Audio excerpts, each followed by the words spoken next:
Ugarit was an ancient port city, the ruins of which are located at what is now called Ras Shamra, a headland in northern Syria. Ugarit had close connections to the Hittite Empire, sent tribute to Egypt at times, and maintained trade and diplomatic connections with Cyprus. Documented in the archives recovered from the site and corroborated by Mycenaean and Cypriot pottery found there. The polity was at its height from California, 1450 BC until 1200 BC. History. Ras Shamra lies on the Mediterranean coast, some 11 kilometers north of Latakia, near modern Burj al-Kasab. Neolithic Ugarit was important enough to be fortified with a wall early on, perhaps by 6000 BC. Though the site is thought to have been inhabited earlier. Ugarit was important perhaps because it was both a port and at the entrance of the inland trade route to the Euphrates and Tigris lands. The city reached its heyday between 1800 and 1200 BC, when it ruled a trade-based coastal kingdom, trading with Egypt, Cyprus, the Aegean, Syria, the Hittites, and much of the eastern Mediterranean.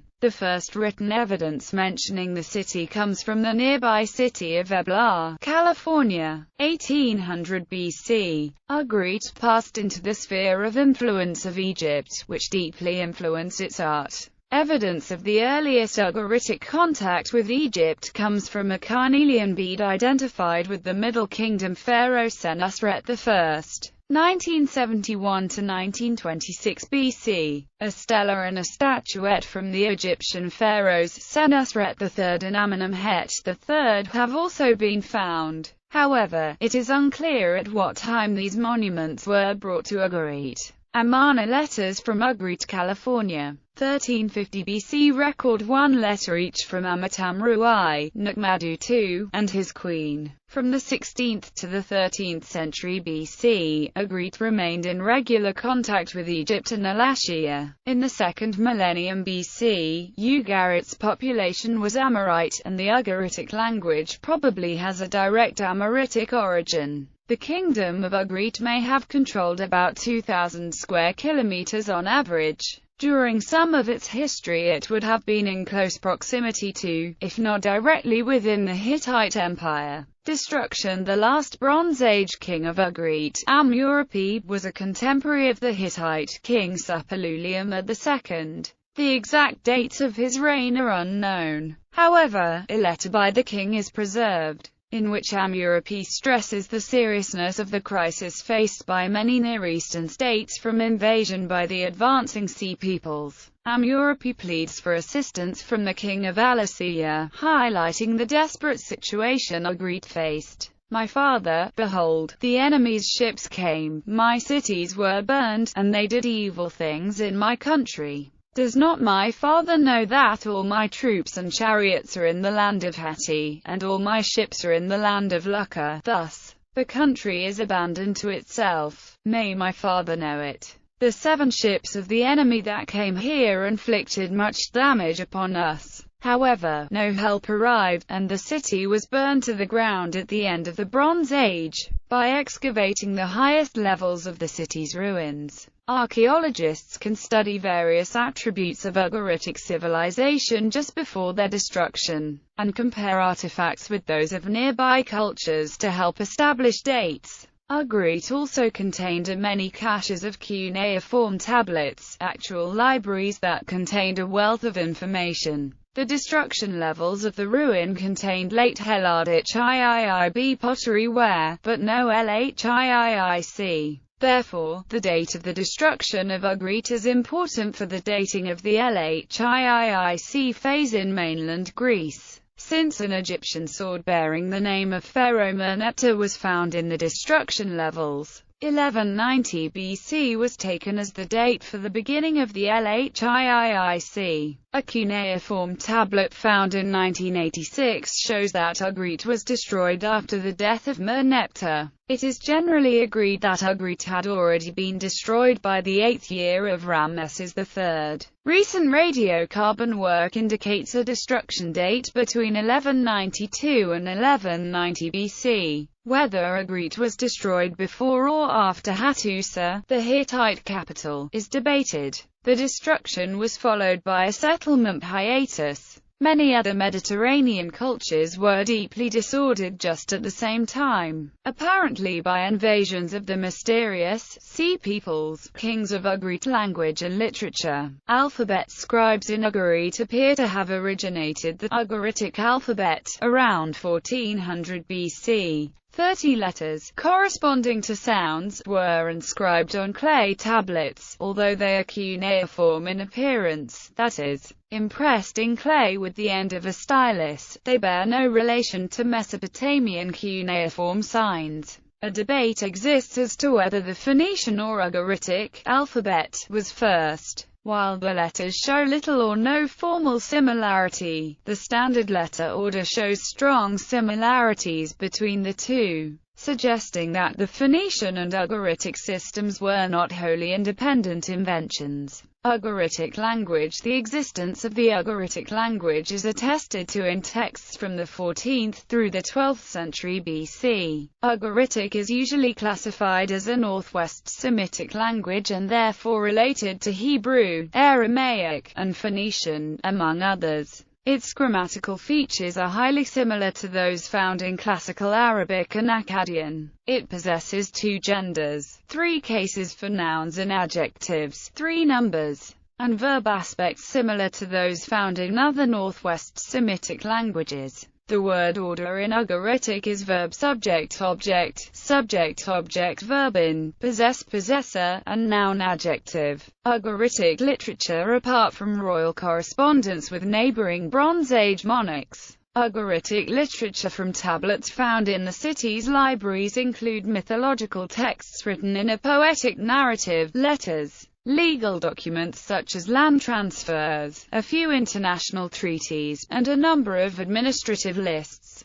Fragments of several poetic works have been identified. The Legend of Ugarit, the Legend of Danal, the Baal tales that detail Baal-Hadad's conflicts with Yam and Mo, among other fragments. The discovery of the Ugaritic archives in 1929 has been of great significance to biblical scholarship, as these archives for the first time provided a detailed description of Canaanite religious beliefs during the period directly preceding the Israelite settlement. These texts show significant parallels to Hebrew biblical literature, particularly in the areas of divine imagery and poetic form. Ugaritic poetry has many elements later found in Hebrew poetry: parallelisms, meters, and rhythms. The discoveries at Ugarit have led to a new appraisal of the Hebrew Bible as literature. Ugaritic religion. The important textual finds from the site shed a great deal of light upon the cultic life of the city.